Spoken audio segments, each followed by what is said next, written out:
Bihar news में स्वागत है आपका दोस्तों। मैं हूं फिरदौस गनी और आप देख रहे हैं केडीबी लाइव। दोस्तों आज हो चुका है सोमवार 19 जून 2023। तो आज की पूरे बिहार की टॉप न्यूज लेकर आए हैं आपके लिए।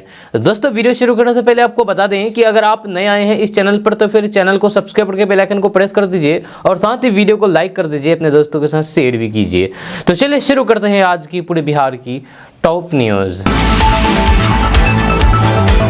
दोस्तों आज बिहार न्यूज में सबसे पहले बात करते हैं कि बीजेपी को सत्ता से बाहर करने के लिए बिहार के मुख्यमंत्री नीतीश कुमार विपक्ष को एकजुट करने में जुटे हुए हैं। जब 23 जून को पटना में विपक्षी दलों की बड़ी बैठक होने जा रही है, जहां पहले सहयोगी दलों की संख्या 7 थी, जो अब संतोष सुमन के इस्तीफा देने के बाद 6 ही रह गई है। ऐसे में सीएम नीतीश कुमार को विपक्षी दलों की बैठक से पहले एक और बड़ा झटका लगा है, जब कांग्रेस के प्रवक्ता कुंतल कृष्ण ने अपने पद पार्टी से इस्तीफा दे दिया है। दोस्तों बात करते हैं कि बिहार में जून महीने में गर्मी ने 11 साल का रिकॉर्ड तोड़ दिया है, जब बारिश कम होने के कारण धान की खेती पर सबसे ज्यादा असर पड़ा है। अभी तक धान के बिचड़ों की रोपनी गति नहीं पकड़ी है। जून में अब तक सामान्य से 83% कम बारिश हुई है। वहीं भीषण गर्मी के कारण खेतों में डाले गए धान के बिचड़े भी सूख गए हैं। ऐसे में कृषि मंत्री कुमार सर्वजीत ने बताया है कि किसानों को ज्यादा परेशान होने की जरूरत नहीं है, सरकार उनके मदद की व्यवस्था कर रही है। सुखाड़ की स्थिति होने पर कृषि विभाग की मुकम्मल तैयारी है। विभाग ने 250 करोड़ रुपए का इंतजाम कर रखा है। 50 करोड़ कृषि विभाग और 200 करोड़ रुपए आपदा विभाग के पास है। जब बिहार में अगर सुखाड़ की घोषणा सरकार करेगी तो फिर हम 250 करोड़ रुपए किसानों को राहत के रूप में देंगे। डीजल सब्सिडी के तौर पर यह राशि दी जाएगी, इससे किसान पटवन कर सकेंगे। मुख्यमंत्री नीतीश कुमार और फिर उप मुख्यमंत्री तेजस्वी यादव ने स्पष्ट कह दिया है कि अगर जरूरत पड़ी तो फिर 500 करोड़ रुपए भी किसानों को मुआवजा दिया जाएगा। गर्म हवाओं के कारण भी कुछ किसान बिचड़ा नहीं डाल रहे हैं। प्रकृति की इस लीला से महिलाएं ही बचा सकती है। जब महिलाएं और जीविका दीदी पौधरोपण करके जलवायु परिवर्तन को संतुलित कर सकती है। जब कृषि मंत्री कुमार सर्वजीत ने कहा है कि बारिश कम हुई है और आगे भी बारिश कम होगी, इस कारण हम मोटे अनाज के लिए किसानों को प्रेरित कर रहे हैं। मोटे अनाज के बीज बांटने का विभाग को निर्देश दिया गया है। जब पूरे राज्य में 17% धान बीज का वितरण हो गया है, जब बिहार के सभी प्रखंडों में बीज उपलब्ध है। दोस्तों बात करते हैं कि बिहार के 7 जिलों में पानी के लिए हाहाकार मचा हुआ है। जी हां, यानी कि बिहार के 7 जिलों में पीने का जो पानी जमीन से निकलता है, वो पानी अब जमीन की ओर नीचे चला जा रहा है, जिस वजह से पानी के लिए यहाँ के 7 जिलों के लोग तरस रहे हैं। जब 2022 की तुलना में 13 फुट तक पानी भूजल नीचे चला गया है। जब आपको बता दो कि बिहार में भीषण गर्मी और फिर लू का प्रकोप जारी है, जिसकी वजह से बिहार के 20 जिलों में जल संकट शुरू हो गया है। लेकिन 7 जिलों के हालात और भी अधिक खराब है। इन 7 जिलों में भूजल का स्तर कहीं ना कहीं 13 फुट तक नीचे चला गया है। विभाग ने भूजल के गिरते स्तर को देखते हुए जिलों में निगरानी बढ़ा दी है, ताकि पानी के लिए लोगों को परेशान नहीं हो और लोगों तक टैंकर एवं अन्य माध्यमों से पानी पहुंचाया जा सके। इस कारण पीएचईडी 18 प्रमंडलों में लगभग 162 टैंकरों से 180 से अधिक जगहों पर पानी पहुंचा रहा है। बिहार के जिन जिलों में 2 से 13 फुट तक जल स्तर गिरा है, उनमें कैमूर, गया, औरंगाबाद, नालंदा, नवादा, शेखपुरा, मुंगेर, भागलपुर, बांका, लखीसराय, बक्सर, जहानाबाद, पटना, रोहतास, समस्तीपुर, भोजपुर, बेगूसराय, दरभंगा, मधुबनी, वैशाली, सीतामढ़ी, सारण, सिवान, मुजफ्फरपुर, सहरसा जिला शामिल है। इनमें पिछले साल की तुलना में गया में 13 फुट, नवादा में 12 फुट, जमुई और फिर नालंदा में 9-9 फुट और फिर औरंगाबाद और शेखपुरा में 8-8 फुट तक भूजल नीचे चला गया है। दोस्तों बात करते हैं कि बिहार के 12 जिलों में चमकी बुखार फैल गया है। जी हाँ, आपको बता दूं कि चमकी बुखार की वजह से बहुत बच्चे बीमार पड़ रहे हैं। सबसे ज़्यादा संक्रमित बच्चे हो रहे हैं। जब बिहार के 12 जिलों में एईएस यानी कि चमकी बुखार पीड़ितों में सबसे अधिक मुजफ्फरपुर जिले के बच्चे पीकू वार्ड में भर्ती हुए हैं। स्वास्थ्य विभाग की रिपोर्ट्स के अनुसार जनवरी से जून माह तक जिन जिलों के बच्चे एईएस से पीड़ित हुए हैं, उनमें मुजफ्फरपुर, सीतामढ़ी, मोतिहारी, बेतिया और शिवहर जिला शामिल है। जबकि मधुबनी, दरभंगा, समस्तीपुर, वैशाली, रक्सौल, बेगूसराय, सीवान में बच्चे इस साल एईएस से पीड़ित नहीं हुए हैं। एईएस से पीड़ित होने वाले 5 जिलों को अलर्ट रहने का निर्देश दिया गया है। डॉक्टरों की माने तो गर्मी कम होने और फिर तापमान सामान्य होने तक बच्चों को इससे संक्रमण का खतरा बना हुआ है। अब तक एईएस के जो मामले सामने आए हैं, उनमें ग्रामीण परिवेश के बच्चे ही एईएस से पीड़ित हुए हैं। यह शिशु रोग विशेषज्ञ डॉक्टर गोपाल शंकर सहनी का कहना है कि लगातार बढ़ रही गर्मी और फिर उसके बाद उमस भरी गर्मी की वजह से फिर से चमकी बुखार से जुड़े हुए मामलों में तेजी से बढ़े हैं। इस साल एईएस मरीजों की संख्या संख्या बढ़कर के 47 हो गई है। हालांकि सभी बच्चे स्वस्थ होकर के अस्पताल से घर चले गए हैं। दोस्तों बात करेंगे कि बिहार में 4 साल के ग्रेजुएशन पर राजभवन सरकार में तकरार बढ़ी है। जब राजभवन और सरकार के बीच तकरार बढ़ी है, जब बिहार के राज्यपाल राजेंद्र विश्वनाथ अर्लेकर ने अपना कामकाज संभालने के साथ ही यूनिवर्सिटी और फिर कॉलेजों की स्थिति सुधारने की मुहिम छेड़ रखी है। राज्यपाल ने सभी यूनिवर्सिटी को अपना सेशन और परीक्षा नियमित करने का टास्क दे रखा है। इसके साथ ही बिहार में 4 साल का ग्रेजुएशन कोर्स शुरू करने का भी फैसला ले लिया गया है। बिहार के विश्वविद्यालय में इसी सत्र से चॉइस बेस्ड क्रेडिट सिस्टम आधारित 4 साल की स्नातक कोर्स की शुरुआत का ऐलान किया गया है, लेकिन बिहार सरकार ने राज्यपाल के इस फैसले के खिलाफ मुहिम छेड़ दी है। जब पहले शिक्षा विभाग के अपर मुख्य सचिव ने राजभवन को पत्र लिखा था, आज शिक्षा मंत्री ने भी मोर्चा खोल दिया है। जब शिक्षा मंत्री चंद्रशेखर ने आज कहा है कि बिहार के यूनिवर्सिटी और फिर कॉलेज में 4 साल की स्नातक यानी कि ग्रेजुएशन के लिए संसाधन नहीं है। अभी जब 3 साल का ग्रेजुएशन है तो फिर वह 5 साल में पूरा हो रहा है। जब 4 साल का ग्रेजुएशन होगा तो फिर 7 साल में पूरा होगा। इससे छात्रों का नुकसान होगा। मंत्री ने कहा है कि बिहार में आधारभूत संरचना से लेकर के शिक्षकों की कमी है, इसलिए हम फिलहाल 4 साल का स्नातक शुरू करने की स्थिति में नहीं है। आगे इस पर विचार करेंगे। दोस्तों बात करते हैं कि बिहार में पिछले कई दिनों से गर्म हवा और फिर लू से लोग परेशान हैं। दिन और रात के अधिकतम और फिर न्यूनतम तापमान के कम नहीं होने से दिन में लोगों का घर से निकलना मुश्किल हो रहा है। मौसम विज्ञान केंद्र के मुताबिक सोमवार की देर शाम से अधिकतम तापमान में हल्की गिरावट की संभावना है। वहीं अगले 24 घंटे के भीतर बांका, जमुई, जहानाबाद, खगड़िया, लखीसराय, नालंदा, नवादा, पटना, समस्तीपुर और शेखपुरा में लू चलने की संभावना है। यानी कि रविवार को भी लोगों को भीषण गर्मी और फिर लू से राहत मिलने की उम्मीद है। बिहार मौसम सेवा केंद्र के मुताबिक अगले 48 घंटों में बिहार के कुछ और भागों में मानसून के अग्रसर होने के लिए अनुकूल स्थिति है। ऐसे में अगले 3 दिनों में बिहार के पूर्वी भाग अररिया, किशनगंज, पूर्णिया, सुपौल, भागलपुर, मुंगेर, लखीसराय और जमुई जिलों के कुछ स्थानों से अनेकों स्थान पर हल्की से मध्यम स्तर की बारिश होने की संभावना है। वहीं उत्तर पूर्वी क्षेत्र किशनगंज, अररिया, सुपौल, पूर्णिया और कटिहार जिलों को छोड़ करके पूरे बिहार में सामान्य से अधिक तापमान रहने की संभावना है। वहीं पर बिहार राज्य आपदा प्रबंधन प्राधिकरण ने गर्म हवाएं एवं लू से बचाव के लिए जनहित में अपील जारी की गई है। आपदा ने कहा कि अगले 24 घंटे में बचाव के साथ घर से बाहर न निकलें। जब भी बाहर धूप में जाएं तो फिर जितनी बार हो सके पानी पिएं, बार बार पानी पिएं। हल्के रंग के ढीले ढाले और फिर सूती कपड़े पहने। धूप में चश्मे का इस्तेमाल करें। गमछे या फिर टोपी से अपने सिर को ढकें और फिर हमेशा जूता या चप्पल पहने। यही नहीं, हल्के भोजन करें। अधिक पानी की मात्रा वाले मौसमी फल, सब्जी, तरबूज, खीरा, ककड़ी, तरबूज, संतरा आदि का अधिक सेवन करें। जानवरों को छांव में रखें और उन्हें भी खूब पानी पीने को दें। अगर तबीयत ठीक ना लगे या फिर चक्कर आए तो फिर तुरंत डॉक्टर से संपर्क करें। दोस्तों लोकसभा चुनाव 2024 से पहले यूनिफॉर्म सिविल कोड को लेकर के एक बार फिर से सुगबुगाहट तेज है। जहां देश में एक बार फिर से ये विवाद छिड़ गया है। पूरे देश भर में 2 धर में लोग बट गए हैं। एक धर यूनिफॉर्म सिविल कोड यानी कि यूसीसी का समर्थन कर रहे हैं, तो वहीं पर दूसरे धर यूनिफॉर्म सिविल कोड का विरोध कर रहे हैं। जहां तक मुस्लिम समाज के लोग यूनिफॉर्म सिविल कोड का विरोध कर रहे हैं। जी हां, आपको बता दूं कि जहां उत्तराखंड में इसे लागू करने की तैयारी तेजी से चल रही है, तो वहीं जमीयत उलमा-ए हिंद समेत तमाम मुस्लिम संस्थाएं इसका खुल करके विरोध कर रही है। यूनिफॉर्म सिविल कोड का ड्राफ्ट 100% डिकोड हो चुका है। इसको लेकर के अब विरोध की आवाजें भी उठने लगी है। जमीयत उलमा हिंद के प्रमुख मौलाना अरशद मदनी ने कहा है कि हम यूनिफॉर्म सिविल कोड का विरोध करेंगे, जरूर करेंगे, लेकिन सड़कों पर नहीं उतरेंगे।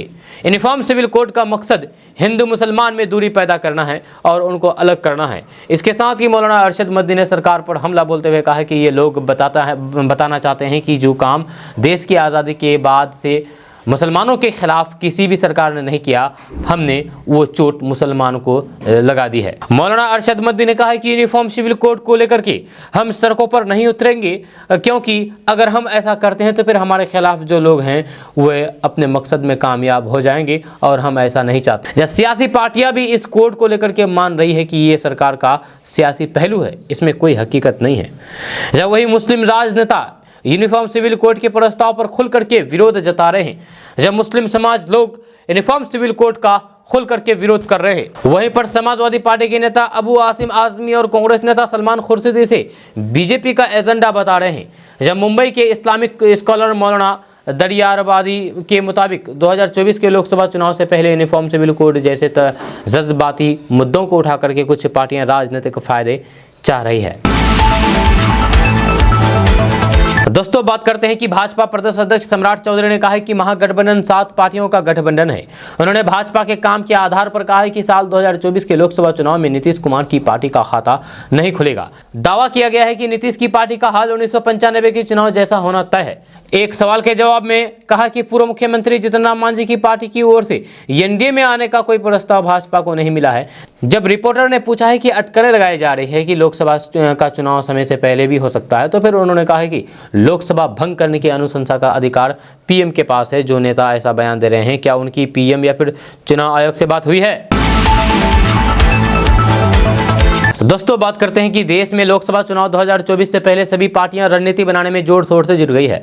बीजेपी, कांग्रेस, जदयू से लेकर के राजद तक जातिगत समीकरण से लेकर के धार्मिक समीकरण पर काम करना शुरू कर दिया है। इस बीच एबीपी न्यूज सी वोटर सर्वे ने ऑल इंडिया सर्वे किया है। इस सर्वे में कई सवाल खड़े किए गए हैं जो लोकसभा 2024 से जुड़े हुए हैं। तो चलिए जानते हैं सी वोटर सर्वे में पब्लिक से क्या क्या सवाल पूछा गया है। तो यहाँ पर नीतीश कुमार से जीतन राम मांझी के अलग होने के को लेकर के लोगों से राय ली है, लोगों से सवाल पूछा गया है और कहा गया है कि अगर जीतन राम मांझी नीतीश कुमार से अलग होते हैं तो फिर ये जदयू के लिए कितना बड़ा झटका हो सकता है।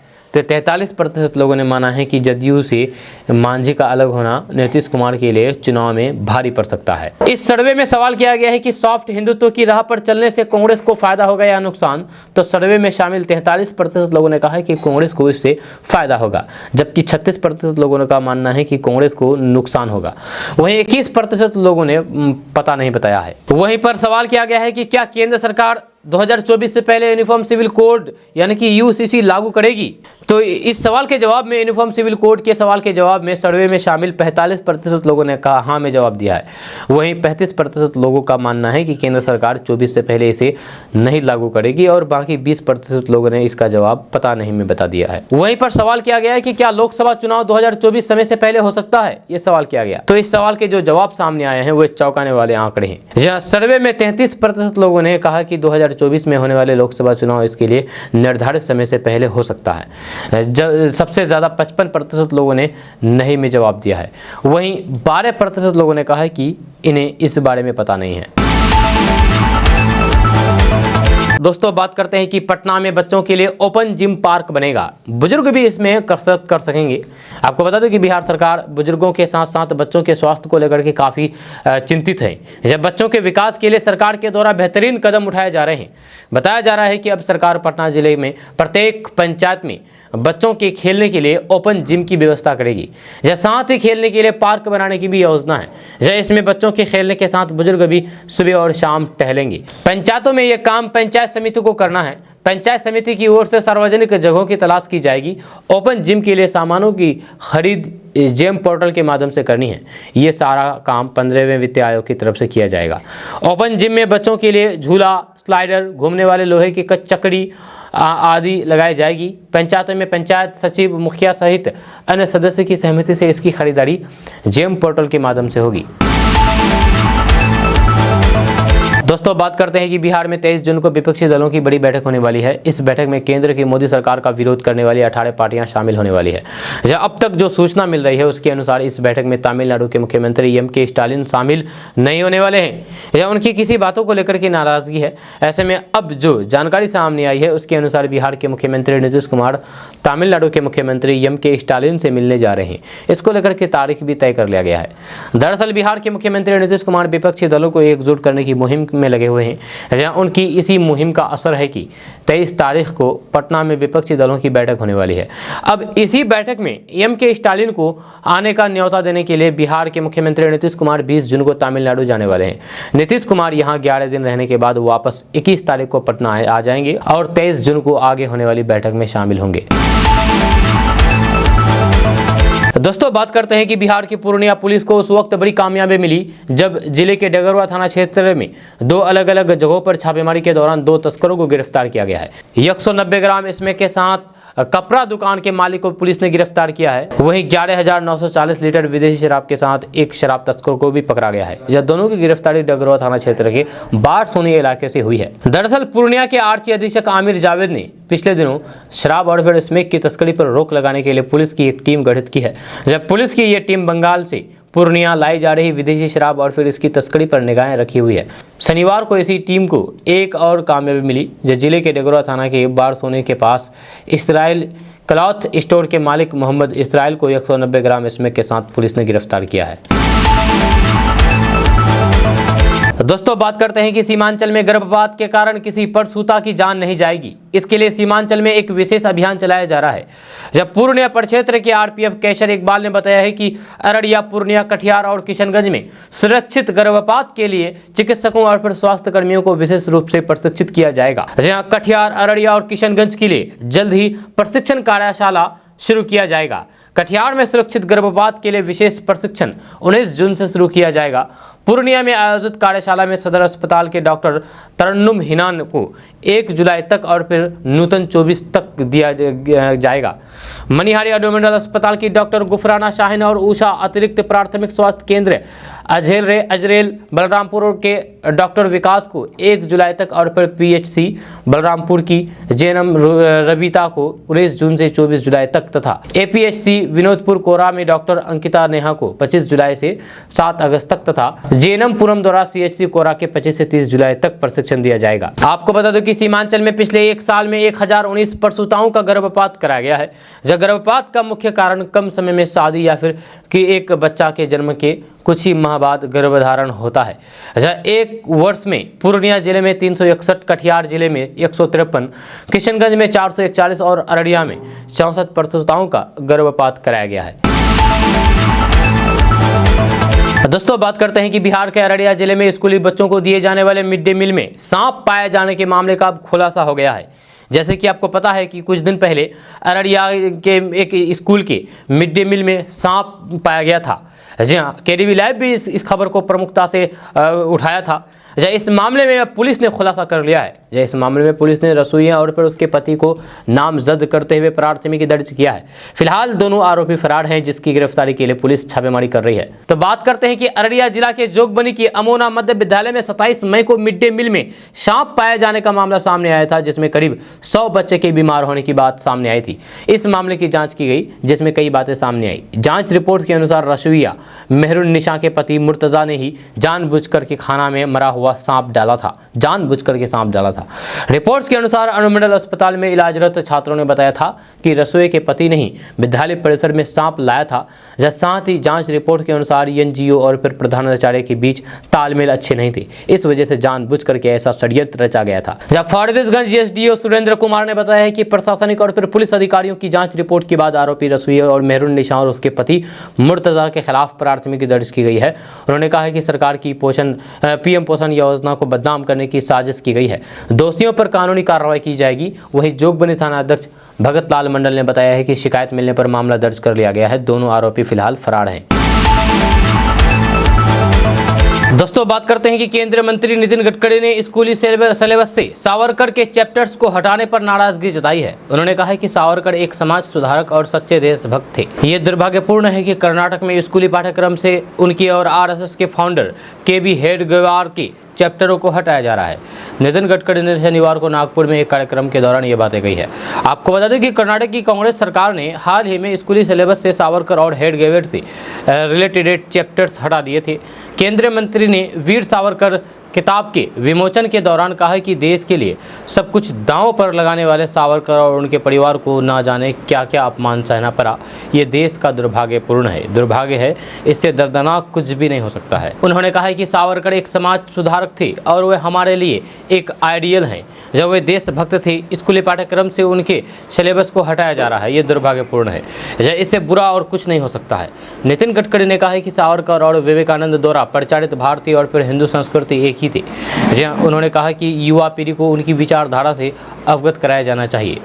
इसके अलावा सावरकर के द्वारा किए गए बलिदानों को भी युवा पीढ़ी को जानना चाहिए। जब पाठ्यक्रम के दौरान नितिन गडकरी ने एक वाकया याद किया है, जब उन्होंने कहा कि एक राष्ट्रीय नेता के साथ उनके अच्छे संबंध थे। जब उन्होंने सावरकर की आलोचना की तो फिर उन्होंने उस नेता से कहा कि किसी को सावरकर के बारे में जाने बिना उसकी आलोचना नहीं करनी चाहिए। उसके बाद उस नेता ने नितिन गडकरी को आश्वस्त किया है कि वे अब से सावरकर पर टिप्पणी नहीं करेंगे। दोस्तों बात करते हैं कि आधार कार्ड हमारी पहचान के रूप में काम आता है। आधार नंबर 12 डिजिट का यूनिक आइडेंटिफिकेशन नंबर है। ये number unique identification authority of India यानी कि UIDAI द्वारा जारी होता है। आधार नंबर में व्यक्ति की बायोमेट्रिक डेटा, नाम, घर का पता, लिंग आदि कई जानकारी होती है। इसका उपयोग हम ID प्रूफ के तौर पर करते हैं। अगर आप आधार कार्ड को समय से अपडेट नहीं करवाते हैं तो फिर आपको परेशानी हो सकती है। एक समय के बाद आपको अपना आधार कार्ड की फ़ोटो भी अपडेट करवानी चाहिए। आधार कार्ड में अपने नाम, घर का पता, जन्मतिथि, जेंडर, मोबाइल नंबर और ईमेल ID को अपडेट करवा सकते हैं। इसी के अलावा आप अपनी फ़ोटो, फिंगरप्रिंट और आइरिस स्कैन को भी अपडेट करवा सकते हैं। आपको अपने पास के एनरोलमेंट सेंटर या फिर आधार सेंटर जाना होगा या यहाँ जाकर के आप आधार कार्ड को अपडेट करवा सकते हैं। अगर आपको आधार केंद्र जाकर के अपडेट करना है तो फिर आप uidi.gov.in की वेबसाइट पर जाकर के आधार केंद्र का अपॉइंटमेंट भी ले सकते हैं। आप आधार ऐप को डाउनलोड कर लें। तो दोस्तों बात करते हैं कि बिहार में लोकसभा चुनाव की अभी से ही तैयारी शुरू हो गई है। आने वाले समय में अपना जनाधार मजबूत करने के लिए छोटे और फिर नए बने दल भी बड़े दलों से पीछे नहीं हैं। इसी क्रम में पशुपति कुमार पारस की पार्टी राष्ट्रीय लोक जनशक्ति पार्टी रालोसपा और उपेंद्र कुशवाहा की पार्टी राष्ट्रीय लोक जनता दल यानी कि रालोसद ने भी कमर कस ली है। दोनों ही पार्टियां अपने समाज और क्षेत्र में जनाधार मजबूत करने के प्रयासरत हैं। ऐसे में एक और जहां रालोसपा ने बूथ स्तर तक जाने का मन बनाया है तो फिर वहीं दूसरी ओर रालोसद ने 40 लाख सदस्य बनाने की लक्ष्य रखा है। जानकारी के अनुसार राष्ट्रीय लोक जनशक्ति पार्टी ने लोकसभा चुनाव की तैयारी को लेकर के शनिवार को प्रदेश पदाधिकारियों की बैठक की। इस बैठक में कमेटी बनाने का फैसला किया है, जब पार्टी के प्रदेश अध्यक्ष प्रिंस राज ने बैठक की अध्यक्षता की है। दोस्तों बात करते हैं कि क्लाइमेट खतरनाक जोन में पहुंच गया है। उत्तर बिहार में जून महीने में पहली बार लगातार 15 दिनों से हीट वेव की स्थिति बनी हुई है। जब मानसून के समय अवधि में इतनी प्रचंड गर्मी लोगों ने पहले कभी नहीं झेले थे। पूर्सा के कृषि और मौसम विभाग के वरिष्ठ वैज्ञानिक डॉक्टर A.K. सत्तार खुद ये बातें कह रहे हैं। उन्होंने बताया है कि लगातार हीट वेव के बने रहने का कारण मानसून का तय समय पर नहीं आना है। खास करके उत्तर बिहार के जिलों में प्री मानसून के तहत भी बारिश नहीं हुई है। वहीं 12 जून को मानसून प्रवेश करने के बाद भी ठहर सा गया है। इस मामले में उन्होंने बताया है कि यहाँ का वातावरण भी मानसून को सपोर्ट नहीं कर रही है। यही वजह है कि मानसून सिमट करके रह गया है। दूसरी ओर वरीय वैज्ञानिक ने बताया है कि चक्रवात विपर्जॉय के कारण भी मानसून प्रभावित हुआ है। इस तरह के खतरनाक हीट वेव से आम लोगों के साथ सबसे अधिक किसानों की मुश्किलें बढ़ गई है। वरिष्ठ वैज्ञानिक ने बताया है कि जो हालात बन रहे हैं उसमें किसानों को मौसम आधारित खेती पर जोर देना होगा। आपको बता दें कि चौतरफा कंक्रीट के जंगल और इंफ्रास्ट्रक्चर डेवलपमेंट के नाम पर पेड़ों को धड़ल्ले से काटा जा रहा है। यही वजह है कि वातावरण असंतुलित होकर के खतरनाक जोन में पहुंच गया है। इस पर नियंत्रण के लिए अलग अलग कई तरह के बिंदुओं पर काम करने की जरूरत है, लेकिन शुरुआती पेड़ लगाने से करना होगा। साथ ही प्रदूषण पर नियंत्रण से ही समाधान संभव है। बताया जा रहा है कि पर्यावरण के असंतुलन के 2 प्रमुख कारण है। एक है बढ़ती जनसंख्या और दूसरी बढ़ती मानवीय आवश्यकताएं। इन दोनों का असर प्राकृतिक संसाधनों पर पड़ता है। दोस्तों बात करते हैं कि जीतन राम मांझी के बयान के बाद बिहार के सियासी गलियारों में एक बार फिर से ये कयास लगाया जा रहा है कि नीतीश कुमार फिर से पलटी मार सकते हैं। इस बीच जनसुराज यात्रा पर निकले प्रशांत किशोर ने बड़ी भविष्यवाणी कर दी है। प्रशांत किशोर ने कहा है कि पुराना इतिहास रहा है कि नीतीश कुमार जिसका वोट लेते हैं उसके साथ नहीं रहते। उन्होंने कहा है कि नीतीश कुमार को उनसे अधिक कोई नहीं जानता है। लिख करके रख लीजिए, नीतीश फिर से पलटी मारेंगे। प्रशांत किशोर ने कहा है कि लोग अच्छी तरीके से जानते हैं कि देश में जो भी कानून बनता है वह लोकसभा और राज्यसभा से पास होता है। दोनों सदनों से पास होने के बाद ही कोई भी कानून लागू होता है। यहाँ राज्यसभा के सभापति हरिवंश नीतीश कुमार की पार्टी के हैं, या जदयू के बीजेपी से अलग होने के बावजूद भी हरिवंश सभापति के पद को नहीं छोड़ रहे हैं। साल 2015 के चुनाव में बिहार के लोगों ने इन्हें वोट दिया, लेकिन 2017 में इस आदमी ने लोगों को ठगा और भगा दिया। उन्होंने कहा है कि नीतीश कुमार को मुझसे अधिक अच्छी तरीके से कोई नहीं जानता है। लिख करके ले लीजिए, नीतीश कुमार फिर से लोगों को ठगेंगे और फिर से एनडीए के साथ सरकार बना लेंगे। प्रशांत किशोर ने कहा है कि बैलून में हवा हमने भरा है तो फिर उसे हम ही निकालेंगे। उन्होंने कहा है कि बंगाल चुनाव में हमने अपनी पूरी ताकत लगा दी और बीजेपी को वहां नहीं जीतने दिया। जब बिहार के लोगों ने सालों तक लालू नीतीश पर भरोसा किया, लेकिन 3 साल हम पर भरोसा कीजिए, हालात हम बदल देंगे। दोस्तों बात करते हैं कि बिहार में शिक्षा मंत्री प्रोफेसर चंद्रशेखर ने नई शिक्षा नीति को लेकर के बड़ा बयान दिया है। शिक्षा मंत्री ने स्पष्ट रूप से कहा है कि राज्य में अभी शिक्षा में इंफ्रास्ट्रक्चर की कमी है, कई तरह की दिक्कतें हैं, लिहाजा इन सभी को देखते हुए सभी वर्तमान में नई शिक्षा नीति को लागू करना संभव नहीं है। उन्होंने ये बातें शनिवार को राजधानी के दशरथ मांझी श्रम एवं नियोजन अध्ययन संस्थान में आयोजित एक कार्यक्रम में कही है। आयोजन के बाद मीडिया से रूबरू होते हुए प्रोफेसर चंद्रशेखर ने कहा कि स्पष्ट है कि हमारे पास अभी आधारभूत संरचनाओं की जो भी स्थिति है, शिक्षकों कर्मचारियों के अभाव की जो स्थिति है, सबको ध्यान में रखते हुए अभी तत्काल इस तरीके की राष्ट्रीय नीति को बिहार लागू करने में पूरी तरीके से सक्षम नहीं है। इसलिए आने वाले समय में इस तरीके की नीति पर बिहार सरकार विचार करेगी। यह स्पष्ट है कि हमारे पास अभी आधारभूत संरचनाओं की जो स्थिति है, शिक्षकों कर्मचारियों की जो अभाव है, जो स्थिति है, विलंबित सत्र की जो स्थिति है, इन सब को ध्यान में रखते हुए अभी तत्काल इस तरीके की राष्ट्रीय नीति को बिहार में लागू करने की पूरी तरीके से अक्षम है। इसलिए आने वाले साल में इस तरीके की नीति पर बिहार सरकार विचार करेगी। दोस्तों बात करते हैं कि बिहार के औरंगाबाद में एक युवक का शादीशुदा महिला से 3 साल से अफेयर चल रहा था। इस दौरान युवक ने उसका आपत्तिजनक वीडियो बना लिया। ये वीडियो महिला के पति को भेज दिया गया। वीडियो देखने के बाद महिला के पति ने उसे छोड़ दिया।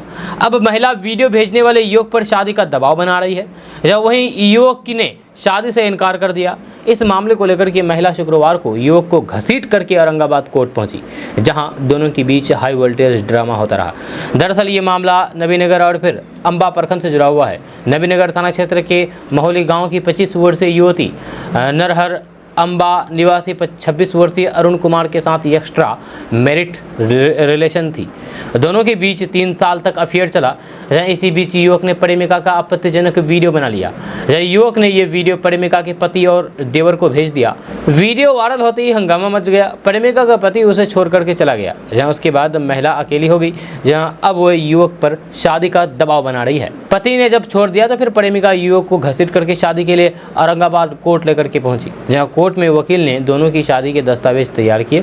दोनों को शपथ पत्र पर हस्ताक्षर करने के लिए जब नोटरी समक्ष लाया तो फिर प्रेमिका ने कागजात पर हस्ताक्षर कर दिए, लेकिन युवक ने इनकार कर दिया। इस बात को लेकर के दोनों के बीच जम करके हाई वोल्टेज ड्रामा हुआ। उसके बाद हाई वोल्टेज ड्रामे के बीच युवक ने रोते हुए कहा कि मुझे उस वक्त ऊंच नीच की समझ नहीं थी, इस कारण गलती हो गई। तुम्हारी भी शादीशुदा जिंदगी है, अपनी जिंदगी बर्बाद ना करो और ना मेरी, मुझे बख्श दो, मुझे माफ कर दो। युवक जब माफी मांगने लगा तो फिर प्रेमिका भड़क उठी, जब उसने कहा कि कैसे छोड़ दूं तुम्हें, तुम्हारी वजह से पति को छोड़ दिया, अब बच्चे को लेकर के कहाँ जाऊंगी। गलत ही सही, पर तुमने मेरे साथ संबंध बनाया, सब कुछ किया, वीडियो बना करके वायरल किया, अब तुमको छोड़ करके कहीं नहीं जा सकती, मेरे पास कोई और रास्ता नहीं है। तुम रोकर शादी करो या फिर हंसकर करो, शादी तो तुमको मुझसे करना ही पड़ेगा। दोस्तों बात करते हैं कि उड़ान योजना के तहत देश में नंबर 1 रहने वाले दरभंगा एयरपोर्ट पर आज भी यात्री सुविधाओं का घोर अभाव है।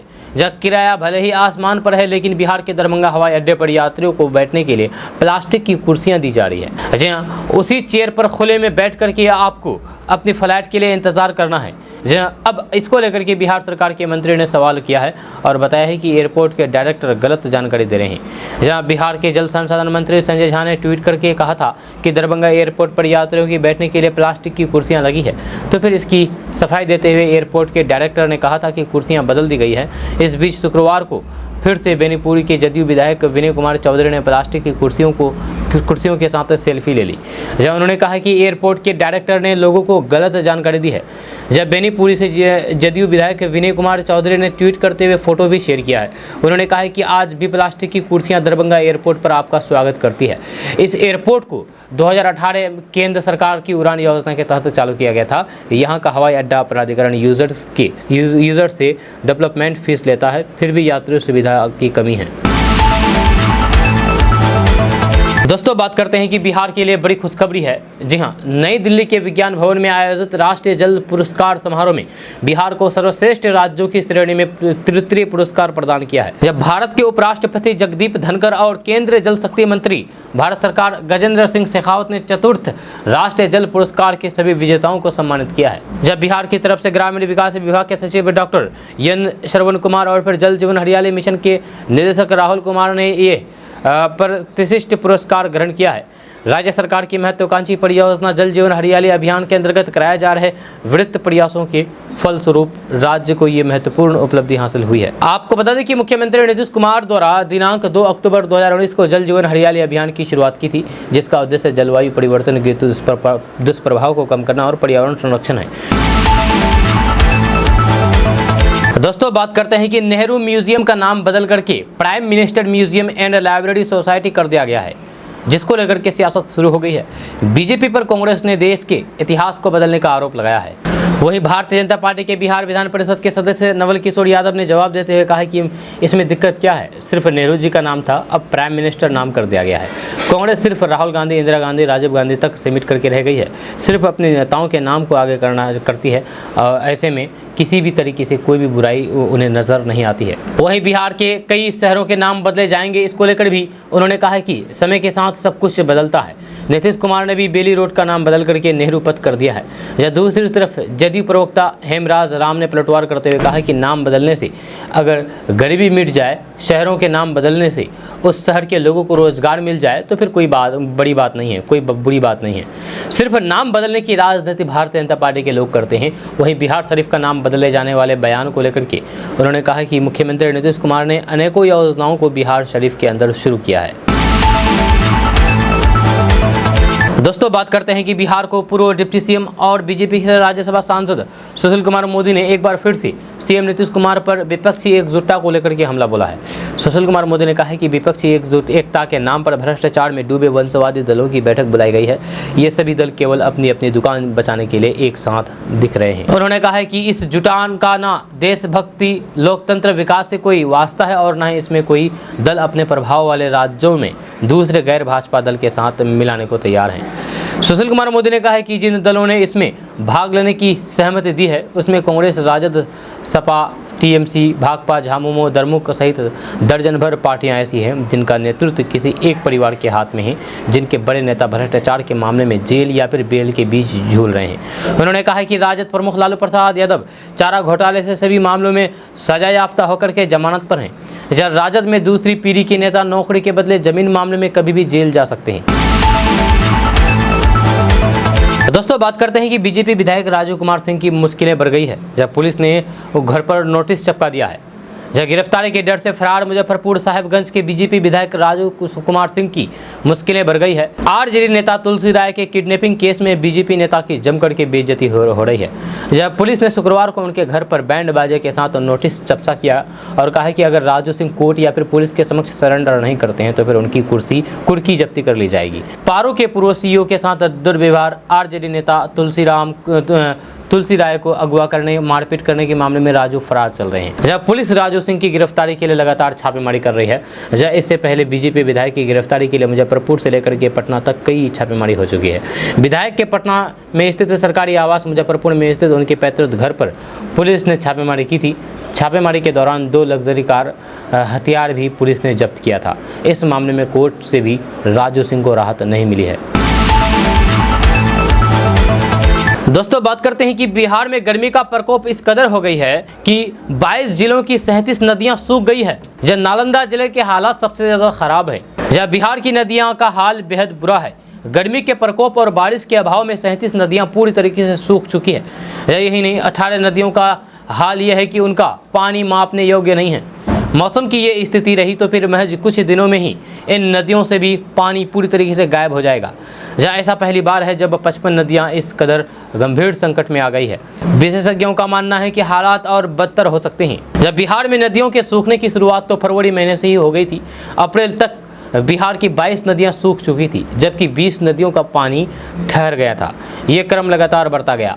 जब मई में 2 दर्जन नदियां सूख गई थी और अब तो 3 दर्जन से अधिक नदियां सूख चुकी है। सिलसिला जारी है। सबसे खराब स्थिति नालंदा जिले की है। यहाँ की 10 नदियां सूख गई है, जबकि जमुई की 4 नदियों का पानी गायब हो गई है। जहाँ राजधानी पटना की भी 2 नदियां इस सूची में शामिल है। जब बिहार का कोई ऐसा बड़ा शहर नहीं जहां पर नदी सूखा नहीं हो। दरअसल दिसंबर के बाद से ही बिहार में नदियों के सूखने का सिलसिला शुरू हो जाता है।